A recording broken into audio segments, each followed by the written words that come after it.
नमस्कार, माझ्या किचन या चॅनलवरती आपल्या सगळ्यांचं खूप खूप स्वागत। तर पावसाळा चालू आहे आणि मस्त असं झणझणीत चमचमीत खावंसं वाटतं।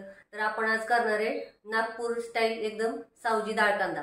चला तर मग आपण सुरुवात करूया। तर कढईत आपण तेलाच्या किटलीची जी पळी असते ती 2 पळी तेल टाकलेलं आहे। या रेसिपीला जास्त तेल लागतं, तर तुम्ही 1.5 पळी 1 पण टाकू शकता तुमच्या हिशोबाने। तर त्याच्यात आपण 1 चमचा जिरे घालणार आहोत आणि इथे 4 कांदे बारीक चिरलेले आहेत। सावजी डाळ कांदा म्हटल्यानंतर कांदा भरपूर लागतो। तुम्ही तर थोडासा कमी पण करू शकता आणि थोडंसं मीठ टाकून आपण चांगला सोनेरी रंगावर आपण आता भाजून घेऊया। तर आता आपला कांदा भाजलेला आहे। त्याच्यात आपण 3 तमालपत्र छोटे घेतले,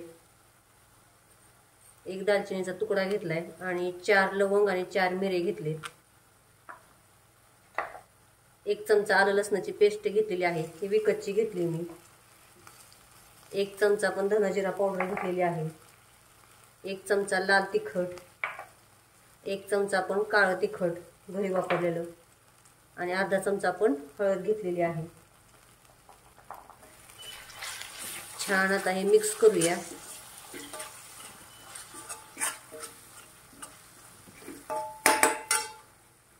आणि इथे 1 वाटी हरभऱ्याची डाळ रात्रीच भिजत घातली होती, ती घेतलेली आहे।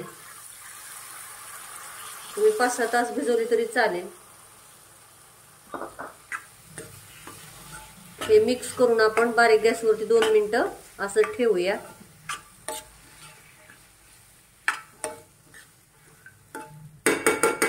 तर आता 2 मिनिटं झालं ठेवून आपण, तर याच्यात आपण आता 2 ग्लास पाणी टाकूया। सरभरीत करा किंवा सगळा सुक्का करा किंवा असं पातळ जरी केला तरी चालेल, खूप छान लागतो हा। तर आता आपण शिजून देऊया, मध्यम गॅसवरती आपण शिजून देऊया। आता आपला सावजी डाळ कांदा तयार झालाय, तुम्ही बघू शकता। याच्यात आपण थोडीशी कोथिंबीर, खूप छान झालाय, भाकरी बरोबर चपाती बरोबर तुम्ही खाऊ शकता, मस्त एकदम झालाय। असं थोडंसं असं सरभरीत ठेवायचं।